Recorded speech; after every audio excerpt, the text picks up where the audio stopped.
Belleza Americana, a 25 años de romper el molde. Belleza Americana, ópera prima de Sam Mendes, fue una de las primeras películas estrenadas en México en el siglo XXI. Llenó salas, ganó varios premios Oscar y se convirtió también en una rareza en comparación con el resto de sus contemporáneas y en la lista de cintas premiadas por la Academia de Estados Unidos. Se trata de un drama con mucho humor negro que se separaba del cine de entretenimiento tradicional de esos años, muy en boga al finalizar los 90. Pero es también una propuesta plástica potente, viva y, tenemos que repetir la palabra, extraña en sí misma, punzante, trágica, incorrecta a los ojos de unos, premonitoria en la mirada de otros. Es una película que quizá perdió vigencia al poco tiempo de haberse estrenado, pero que la ha adquirido de vuelta debido a los oscuros tiempos que viven los Estados Unidos hoy, a 25 años del estreno de la película. Para hablar de Belleza Americana, su propuesta y su renacimiento, invitamos a este podcast al investigador, maestro y crítico de cine, Sergio Huidobro. Miremos más de cerca y hablemos de Belleza Americana. De eso trata este episodio. Yo soy Eric Estrada, esto es Cine Garage, aquí cabe todo el cine. Queridísimo Sergio Huidobro, me da mucho gusto que nuevamente estés en los micrófonos Cine Garage, que te veas bien como te veo, que te veas más saludable que nunca y que estés tomándote el tiempo para hablar de una película. Ya no sé cuántos años cumple Belleza Americana, pero me da mucho gusto que estés de nuevo en el podcast Cine Garage, Sergio. No, hombre, el gusto es todo mío. Yo también de regresar aquí. La película técnicamente se estrenó en Estados Unidos, cual podrías considerar el estreno original, a finales de 1999.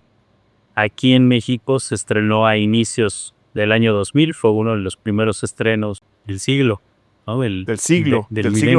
Sí. Del siglo XXI. Habiendo dicho eso, este es el momento indicado para decirle a la gente que se suscriban al podcast Cine Garage que están escuchando en este momento, que pasen la voz, que le digan a la gente que aquí sí estamos hablando de cine, no como en la comentocracia, y justo por eso tenemos invitados como Sergio. Denle al icono de la campana, denle al botón de suscribirse para que estén al tanto de nuestros podcasts y nuestras publicaciones. ¿Por dónde empezamos, Sergio? Ya dijimos que es una de las primeras películas que se vieron en el siglo XXI en México. Es al mismo tiempo una película debut realmente sorprendente. Es la ópera prima, el largometraje de Sam Mendes, un director que luego demostró un talento realmente inaudito, lo sigue haciendo. Es una película que en su momento resultó muy incómoda y luego medio pasó desapercibida y está volviendo, según yo, a adquirir un carácter de importancia. Es una película visualmente súper propositiva. ¿Por dónde hay que empezar a abordar una cosa tan compleja que podría a mucha gente sonarle tan vacía, pero que ahora, dado los tiempos que está viviendo en particular Estados Unidos, podría tener una relevancia todavía mayor de la que tuvo en su estreno hace 25 años? ¿Por dónde arrancamos Belleza Americana, Sergio? Por eso que acabas de decir que el Estados Unidos, del paso de un milenio a otro, del inicio de los 2000, parece que perteneciera a otro mundo. Parece que estamos hablando de un mundo distinto, y en muchos sentidos lo es, ¿no? Esa sociedad americana pre-2001, pre-11 de septiembre, era como el crepúsculo, sin saberlo, pero ya sintiéndolo, de este modo de vida suburbana que había empezado en los 50, que había cultivado toda esta imagen de la vida familiar, de los suburbios, de los fraccionamientos, de la familia como núcleo social, sobre todo en las costas, ¿no? En la costa este y en la costa oeste. Sin saberlo, creo, Sam Mendes y Alan Ball, el guionista, ¿no? Estaban haciéndole un canto de cisne, ¿no? Una farsa, una sátira, pues, crepuscular, ¿no? De despedida a esta especie de de inocencia falsa, ¿no? Porque siempre fue una inocencia escenográfica de la sociedad americana como un escenario idílico, ¿no? Como un escenario y que a tan solo unos menos de 2 años después, en septiembre de 2001, pues iba a subvertirse completamente, ¿no? Esta imagen de la América en Pax Perpetuo. Y fue una ganadora del Oscar y ganadora de premios Sí. muy atípica para su tiempo, para cualquier otro tiempo. ¿En qué sentido lo dices? Porque la película en sí estuvo nominada, a ver, 1, 2, 3, 4, 5, 6, 7, 8, 9 premios Oscar. Estuvo nominada a 9 premios Oscar. Ganó mejor película en el año 2000, ganó mejor actor a Kevin Spacey, que ahí tenemos tema, ganó a mejor director, por supuesto, Sam Mendes, ganó al mejor guión original, escrito por Alan Ball, que ya lo mencionamos, ganó mejor fotografía de Conrad L. Hall, y todas las otras las otras nominaciones se quedaron en el aire, a mejor música original, a mejor edición, mejor actriz para Annette Bening. ¿En qué sentido dices que fue atípica a la hora de ganar estos premios y de dejar los otros? Porque no solía y tampoco hoy suele ser común que este tipo de premios estén tan dispuestos a canonizar películas corrosivas, películas que se salen del molde bien reportado de los géneros que no están tan inscritas ni en el drama ni en la comedia, sino en esa zona gris pantanosa que hay en medio y y sobre todo que aborden con una franqueza muy poco común para Hollywood temas como la psique militar, como la salud mental, la homosexualidad, la pedofilia, el adulterio, y que sean sexualmente, no diré explícitas porque la película realmente no lo es, pero sexualmente francas, sexualmente honestas, con lo que implica la Norteamérica, lo que implicaba, y porque ya no sé si se puede decir hoy en día presente, pero lo que implicaba la Norteamérica de su tiempo, ¿no? Entonces esta es una película como Belleza Americana con esa carga de ácido, ¿no? Con esa carga de ácido corroyendo los cimientos institucionales del Estados Unidos post-Reagan, del Estados Unidos post-esplendor republicano de los 80 y inicios de los 90, post-Clinton, también creo que sería más justo decir post-Mónica Lewinsky que post-Clinton. Una película tan frontal, tan directa, tan agresiva, con mucho humor, pero agresiva respecto a la conciencia de los Estados Unidos, de Norteamérica. No es una película que esperas ver premiada, que esperas ver con 5 estrellas en el póster, que esperas ver paseada por las quijombras rojas de los premios, ni siquiera hoy en día. Entonces creo que fue muy significativo que ese cambio de siglo parecía que habría una nueva época para los Óscares, que al año siguiente volvimos a Gladiador, una mente brillante, Sí. estas cosas ya vestidas con traje sastre, ¿no? Pero sí, creo que fue un buen momento de destape. Creo que sería momento también de contextualizar a la gente que no ha visto Belleza Americana. Tú lo decías ahora, es el retrato de muchas cosas que en la cultura puritana, ultra republicana de Estados Unidos son consideradas erróneas, como decías, ¿no? La fragilidad de la salud mental, las frustraciones sexuales, el abuso, la homosexualidad, ¿no? Las consecuencias de una cultura tan militarizada como la de Estados Unidos. Y mucha gente a la hora de resumir y dar la sinopsis de la película se centran en el papel de Kevin Spacey, que es Lester Burnham, un personaje clase media americana que trabaja en una revista y que a través de él conocemos la historia de la familia, pero el hecho de que él sea el narrador y él sea sean los ojos a través de los cuales vemos a esta familia, por lo menos para mí, no me impide ver a la familia y en consecuencia a lo que representa, que es la cultura americana, como el papel central, como realmente el retrato que está haciendo la película. Es decir, no es la historia de Lester Burnham, es una descripción de la cultura americana, ¿no? A través del retrato de una familia que encapsula, repito, lo que el puritanismo de los Estados Unidos considera como errores en su sueño americano. Entonces sí, tenemos a Lester Burnham enamorándose de Angela Hayes, la amiga de su hija Jane, que vive insatisfecho con su mujer, que vive insatisfecha con él, que tienen un vecino raro con tendencias realmente de ultraderecha, que ahora sería un personaje cualquiera en la política americana. O sea, sí es eso, pero en realidad están haciendo más una radiografía de la cultura americana antes que del personaje de Lester Burnham. Yo ahí le diría a la gente, la anécdota simplemente nos sirve para atravesar a estos personajes y conocer lo que, por un lado, Sam Mendes y por el otro, Alan Ball, director y escritor respectivamente, consideran el momento que se estaba viviendo en esos instantes, en esos años en Estados Unidos.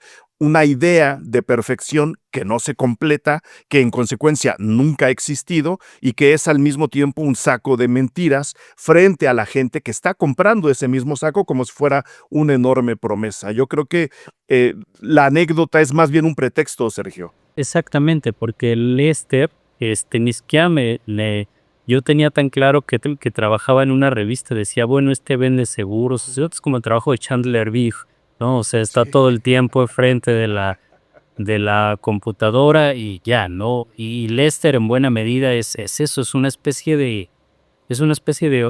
Homero Simpson en blanco y negro, ¿no? Sí, De hecho, toda la familia hizo un episodio de Los Simpson dirigido por David Lynch el día que se levantó de malas, yo ¿no? creo que sí. Sí, ese es como un encuentro accidental entre Los Simpson y Terciopelo Azul, ¿no? Ese es un poco de las dos cosas. Sí, tienes razón. O sea, Lester es una especie de personaje Virgilio, podríamos decir narrativamente, ¿no? Aunque él sea el centro narrativo de lo que se nos está contando, tanto así que es su voz en off la que nos recibe, es su punto de vista que nos permite entrar a este mundo y son sus opiniones las que nos permiten conocer al resto de los personajes, las opiniones que tiene sobre su hija, sobre su esposa, sobre sus vecinos, sobre todo al objeto del deseo, a la amiga de su hija interpretada por Mela Suvari, únicamente la coticemos a través del filtro del deseo de él. Casi nunca la vemos tal cual es ella. Y por eso es interesante que al final el propio Lester resulte ser lo menos importante de todo el conjunto. Al final sí la película es una película sobre todo esto que acabas de decir e inesperadamente, creo yo, sobre todo para quien la ve por primera vez, termina siendo una película sobre la belleza misma, sobre la idea misma de la belleza y sobre la posibilidad o imposibilidad de ser feliz en la sociedad que retrata, ¿no? Todos los personajes que vemos ahí, absolutamente todos, que están buscando desesperadamente la posibilidad de ser felices. A mí lo que me llama la atención en esta búsqueda de la felicidad en medio de una pesadilla, porque a final de cuentas lo que estamos viendo es la historia de un personaje que nos anuncia desde el primer minuto de la película que va a morir, ¿no? Nos está anunciando un final trágico.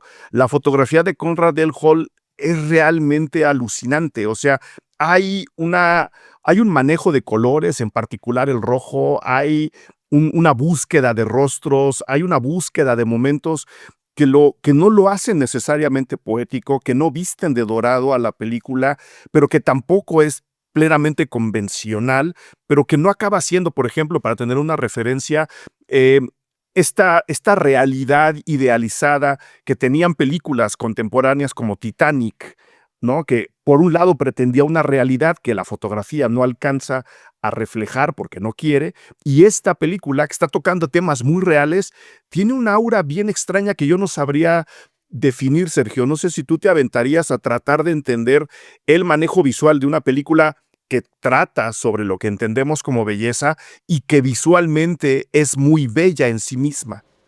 Sí, porque además es una idea de belleza y acá no lo digo filosofando, sino visualmente en términos de fotografía, de emplazamiento de cámara, de Plásticamente, digamos. plásticamente a lo que la película entiende, ¿no? Por belleza.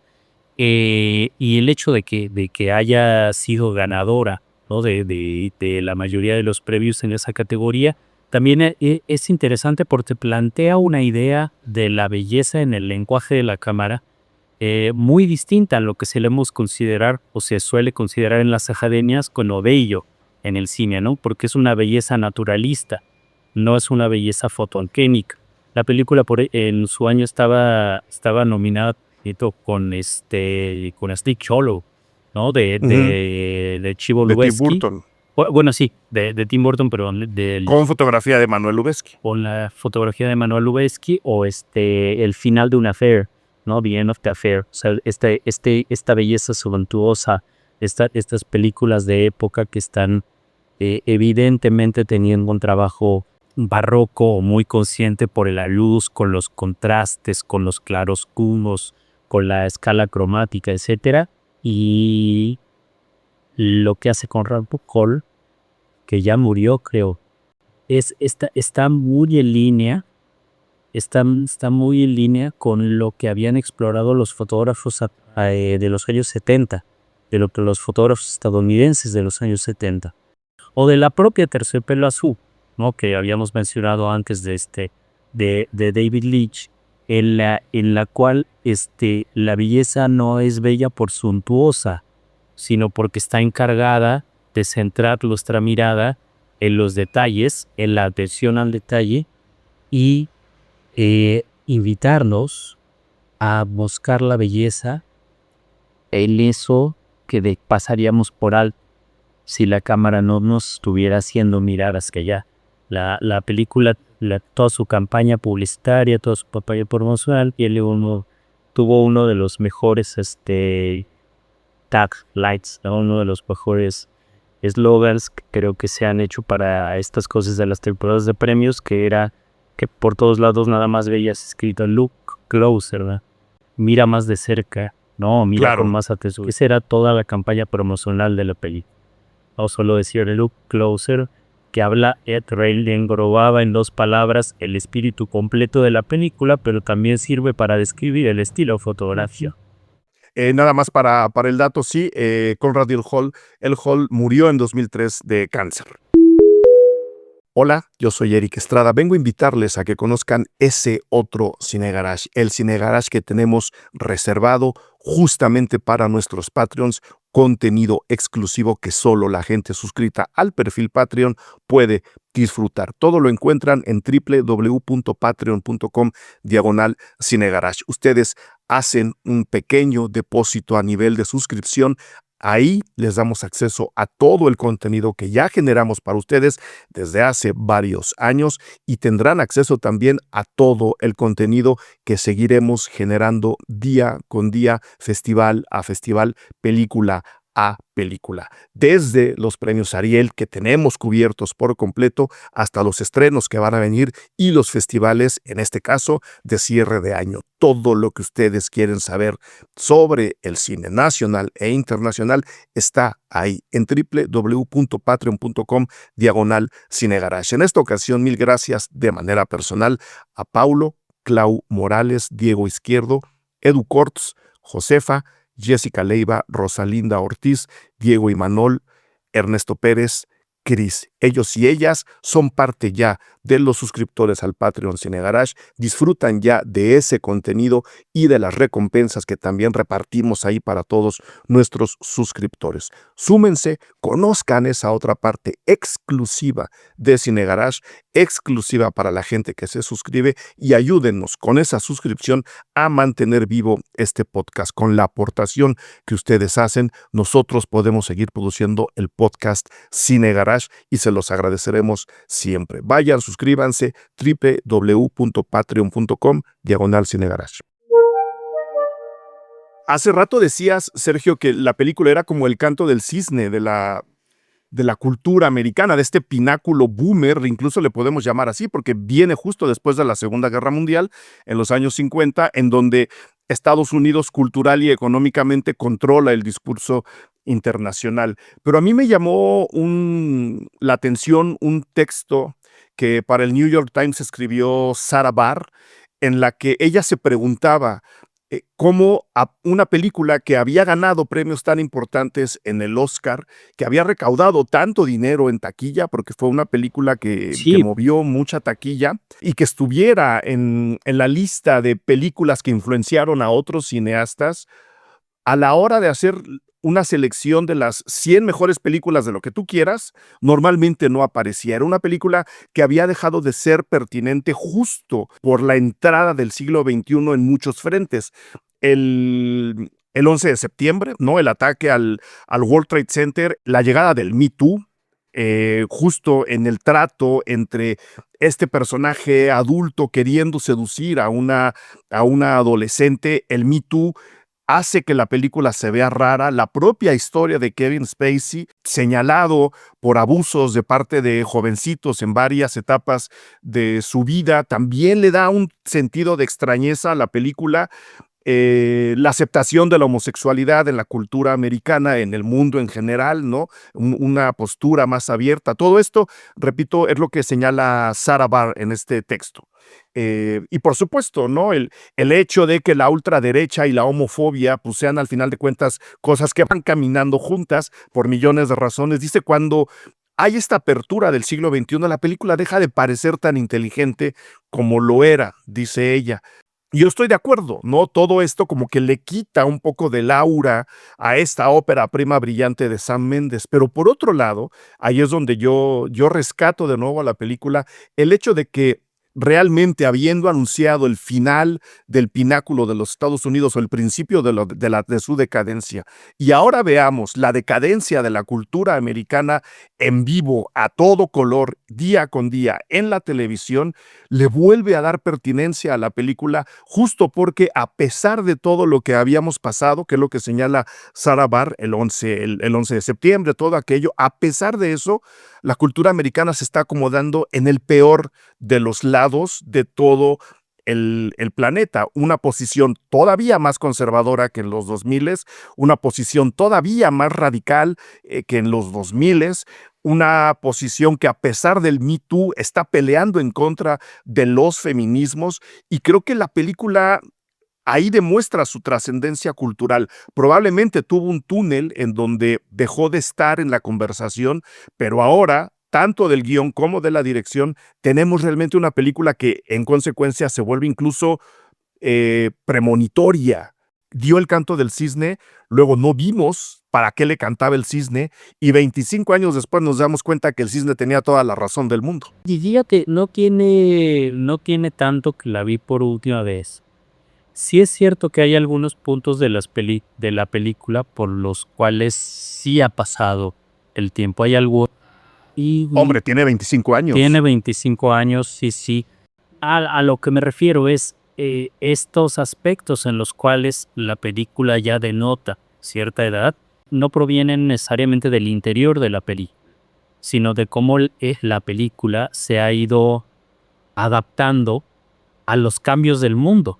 Y si bien es una película que sigue siendo tremendamente vigente en muchos aspectos, en otros es una película que habla más de su tiempo que del nuestro, más de su día que del hoy en día, ¿no? Y sigue siendo una película interesantísima por las dos razones, creo yo. Tanto lo que te habla del 2000, del 99-2000, de ese cambio de milenio, como lo que nos sigue hablando en presente, ¿no? Hoy en día, que es algo que no se puede decir de todas las películas ganadoras de Oscar a mejor película, ¿no? O sea, Claro. hoy en día vuelvo a ver Green Book y es una película de 1963. Y no porque esté ambientada en ese momento, ¿no? No, sino porque parece hecha por el Ku Klux Klan de repente, ¿no? Exactamente, ¿no? Es una película pre-Martin Luther King, pero ya lo era desde que... Sí. es otro tema, ¿no? Pero sí, justo esto que decíamos hace rato, ese texto que dices de Barr, es bastante bueno. Pero cómo esta sociedad estadounidense que a través de uno de sus grandes buques culturales, ¿no? Que son los Óscares, los premios Óscares y todo su sistema de premios, ¿no? Para reforzar su hegemonía en el mundo, en esta primera ceremonia del nuevo milenio, pues teníamos como ganadora a esta película que parecía que estaba abriendo una perspectiva, si no completamente nueva, sí bastante fresca respecto a lo que podía ser el cine estadounidense de ahí en adelante. Finalmente, Belleza Americana se quedó más como una película única, no que como la apertura de un camino hacia adelante. Ya si revisas todas las películas que ganaron el Oscar a Mejor Película de ahí en adelante, la mayor parte de los años te vas a encontrar más de lo mismo de lo que ya había sido en el siglo XX, no de ahí en adelante. Gladiador, Una mente brillante, Chicago, El Señor de los Anillos, El Retorno al Rey, las que quieras, pero han sido realmente pocas las películas específicamente pensadas para adultos, ¿no? Con verdadera madurez interior. Sí. Creo que nada más se le ocurren dos desde entonces, Million Dollar Baby y Sin Lugar para los Débiles, de los Coen. Y todas las demás son películas ecuménicas, son películas consensuales, son películas que puedes ir a ver con la abuela y tu sobrino al mismo tiempo. Sí. Pero Belleza Americana que se permanece ahí como ese raro momento, ¿no? Esa rara fiesta en la cual los Óscares se atrevieron a transgredir sus propios pilares disparcidos. Tampoco voy a decir que Sam Mendes haya dejado o haya perdido el colmillo, pero creo que en su propia filmografía también es una película única, porque este espíritu que estamos tratando de describirle a la gente, sin demeritar a ninguna de las películas que voy a mencionar que son realmente buenas, no tiene nada que ver con Camino a la Perdición, no tiene nada que ver con Soldado Anónimo, no tiene nada que ver con Solo un Sueño o El Mejor Lugar del Mundo, y mucho menos con Operación Skyfall, que es su entrada al mundo del 007, o de 1917, la película que entregó poquito antes de la pandemia. Incluso en la filmografía de Sam Mendes es una película única, ya les enseñé esto, me salió muy bien, pero mi carrera va por otro lado. Y lo cual tiene algo de ligera decepción, no. Y digo, a mí que me va a deber explicaciones tan mencos, pues es un director talentosísimo que lo que acabas de decir ha hecho un cine espectacular en muchos registros, en varios Por no hablar de registros. su carrera en teatro. Que justo para ello, esta película que era además un guión que ya estaba escrito, o sea, es un guión que Alan Ball le dio a leer a Sam Mendes. Ahora visto en retrospectiva, se siente más como la culminación de su carrera teatral, o sea, como si la carrera teatral que había tenido antes, que eran pues dramas de Broadway, dramas muy serios, teatro de verdad así élite, Ibsen y cosas así, era como una culminación cinematográfica de esa carrera teatral para después empezar a hacer otras cosas, no digo peores para nada, no, pero sí que se quedó ahí como una rara avis. O sea, porque tú decías, esto es una ópera prima, y pues la emoción de que eso parecía como que Ingmar Bergman había renacido en Connecticut, ¿no? O sea, sí era una cosa muy atípica en el panorama, además con un director que era absurdamente joven en ese momento. Yo lo pondría en estos términos también. Hay mucha gente y hay muchos directores. A mí una vez el propio Eli Roth me lo dijo. Es un buen principio hacer una película impactante para luego filmar lo que tú quieras. Normalmente lo que se elige, y por eso me lo dijo Eli Roth, es el terror. Haces una muy buena película de terror, luego haces lo que tú quieras. Sam Mendes dijo, yo me voy a aventar Belleza Americana. Y luego tenemos el tema de Kevin Spacey, Sergio. ¿Cómo nos movemos ante el fenómeno Kevin Spacey? en una película que le dio el Oscar, en una película que lo hizo mundialmente famoso. Antes tenía sus películas, tenía a sus admiradores, pero esta es la película que lo coloca, yo creo, en los cuernos de la luna, un poquito más que Sospechosos Comunes, me voy a atrever a decirlo. Y luego viene este escándalo, ¿no? Un hombre abusador, un hombre muy perverso, que si bien fue absuelto, la marca queda ahí, no sabremos qué pasó. Yo no me voy a meter en ese tema, pero tuvo un túnel también muy oscuro que ahora no sé si tendría que hacernos reconsiderar al Kevin Spacey de Belleza Americana comparándolo con el Kevin Spacey post Belleza Americana. Pues yo creo que aunque uno no quiera, inevitablemente va para allá, ¿no? Él antes de esto, antes del 2000, había llegado a ser algo así como el secundario de oro del cine estadounidense. Lo era como el gran actor de soporte de un montón de películas, al grado de que sin haber sido nombre el protagónico de nada, en más de una ocasión terminaba comiéndose películas enteras en rangos muy distintos, o sea, desde Seven hasta Sospechosos Comunes. Curiosamente, en creo que él ni siquiera termina siendo, sí es el protagónico, pero es en donde está más en horizontal con el resto del reparto, ¿no? Curiosamente, pero es una película coral. Nadie nunca va a saber realmente qué pasó, pero ya dejando de lado lo judicial, creo que no deja de ser interesante, como lo que decía ahorita sobre cómo la película ha ido readaptando su propio lugar en el mundo, ¿no? A la luz de cómo ha ido cambiando Estados Unidos, su psique, su moral, sus condenas éticas, su conversación política en estos 25 años.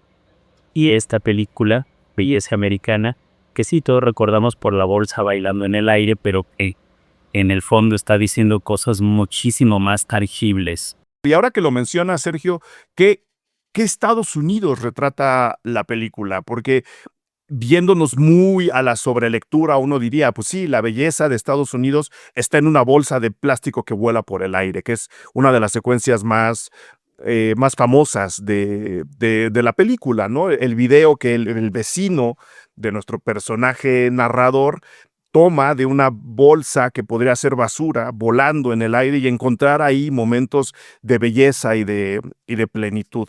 Por el otro lado está la idea de la familia perfecta que sabemos, lo vemos desde dentro, no es perfecta para nada.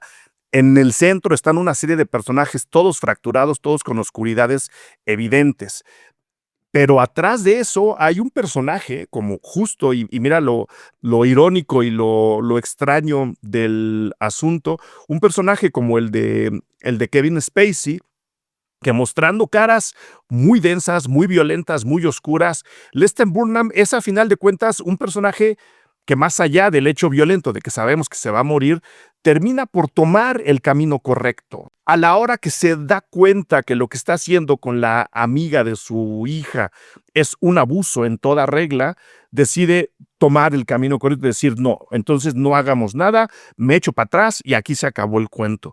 ¿Qué Estados Unidos está retratando Belleza Americana, Sergio? Desde el punto de vista de alguien que nosotros ya transitamos el pre-11S, ya transitamos uno de los, digamos, mejores momentos políticos, también con sus oscuridades. No le voy a aplaudir todo a Barack Obama, y estamos viendo cómo ese país que se dijo baluarte de la democracia y de la justicia, se está cayendo a pedazos, y todos esos pedazos están cayendo del lado de la letrina.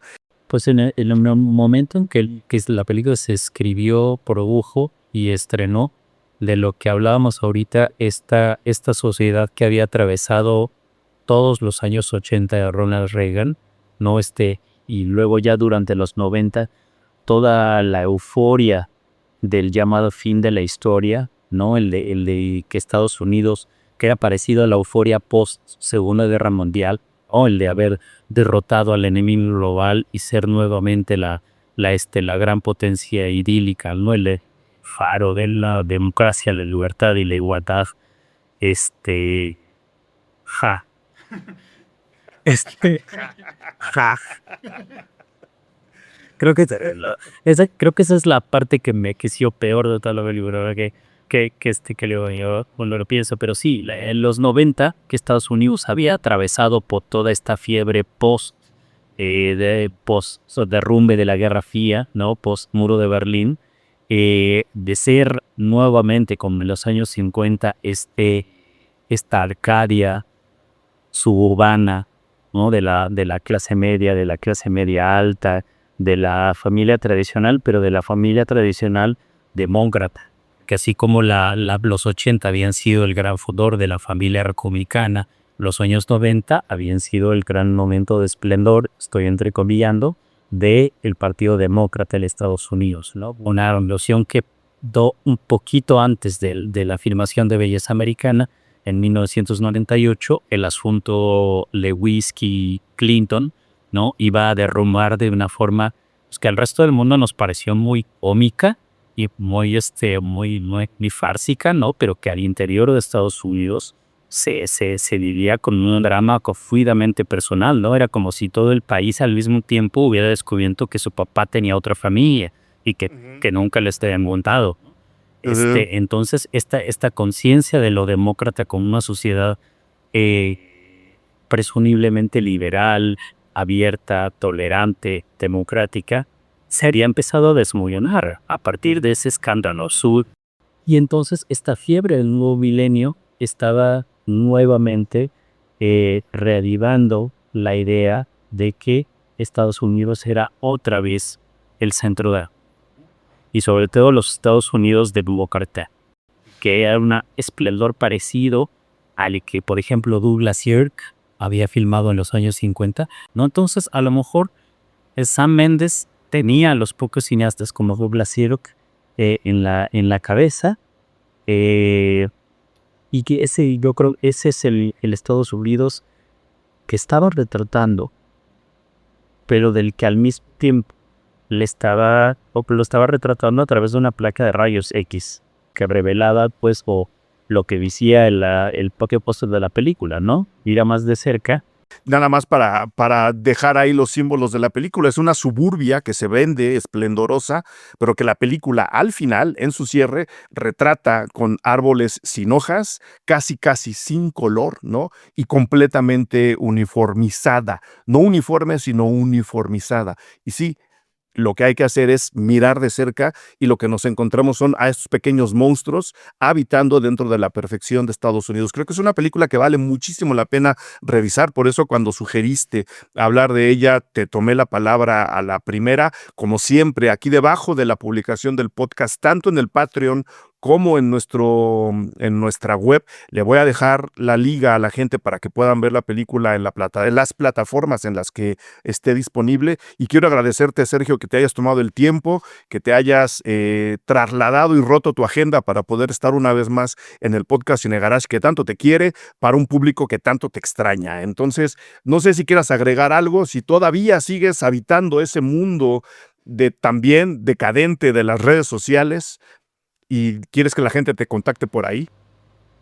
Sí, cada día más a mi pesar, pero sí, ahí sigo. Cada día más, cada día más como Al Pacino diciendo, me jalan de vuelta. Quiero salir y me jalan de vuelta. Pero ahí sí. Ahí te encuentran. @ Sergio Huidobro en Twitter. Sí, ya sé que ya no se llama así, pero no nos importa. Yo sigo diciendo la guerra de las galaxias que quiere el Twitter. Estoy en Twitter, todos saben a qué me refiero, todos saben en dónde, ahí. Mil gracias por haberte tomado el tiempo. Te dejamos en tu ajetreadísimo día. Invitemos a la gente a ver Belleza Americana y nos veremos muy, muy, muy pronto, espero, ¿no? Espero que sí. Espero que sí. Hay varios proyectitos ahí en lo que queda del año, en este último cuarto, ¿no? Ya de año. Entonces, sí, coincidiremos por aquí, por allá. Y si me invitan, pues pronto estamos aquí de vuelta. Nosotros felices. Muchas gracias, sé que les escucharon. Bye. Gracias por escuchar Cine Garage. Si nos escuchas en Apple Podcast, regálanos una reseña para que más gente descubra este podcast. Suscríbete a Cine Garage siguiéndonos donde sea que escuches este programa para enterarte de nuestros próximos episodios. Cine Garage es parte de Sonoro. Ingresa a sonoromedia.com para escuchar más de los podcasts que aquí se producen.